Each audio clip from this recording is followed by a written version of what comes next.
నాకు రవి గారు అని ఆయన యూట్యూబ్ మేకర్. ఆయన ఫస్ట్ నాతోనే గుంటూరు స్టార్టింగ్ నాతోనే.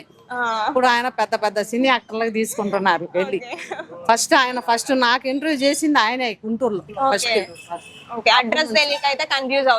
కన్ఫ్యూజ్ అవుతున్నారు చాలా. అదొక్కటి మెన్షన్ చేసి చెప్పండి మీరు దయచేసి. అదొక్కటే చాలా మంది. ఒకసారి ఏమేమి ఉన్నాయో చూద్దాము. చూడండి, వంకాయ బజ్జీ వేసాడు, పునిగేస్తున్నాడు, పకోడీ ఉంది, గారు ఉంది, మిరగాయ బజ్జీ ఉంది, వడ ఉంది, మసాలా వడ ఉంది, ఈ ఉల్లిపాయ బజ్జీ పెట్టేస్తాం దీంట్లో. బజ్జీలోనే ఉల్లిపాయ బజ్జీ పెట్టేస్తాం. మన దగ్గర ఎక్కువ ఏమి వెళ్తాయి వంకాయ బజ్జీ? ఎక్కువ మాకు వెళ్ళేది వంకాయ బజ్జీ మాత్రమే వెళ్తాయి బాగా. అది ఒక్కటి ఫేమస్ బాగా. మిగతా అన్ని బాగోలేవని కాదు, బాగానే ఉంటాయి. రేట్లు కూడా మేము మామూలుగా రీజనబుల్ గా ఉంటాయి.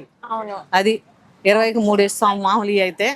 వంకాయ బజ్జీ అయితే 1.30, ఉల్లిపాయ బజ్జీ 2.30, పావు కిలో పకోడీ 80 రూపాయలు. అలా కాస్ట్లీ గా లేకుండా ఉంటది. అది చూసారు కదా ఫ్రెండ్స్, మనం అయితే ఇప్పుడు మరి వంకాయ బజ్జీ ఇక్కడ ఫేమస్ అంటున్నారు. మరి టేస్ట్ చూసి ఎలా ఉందనే చెప్తారు. 30 years నుంచి తింటున్నాం ఇక్కడ.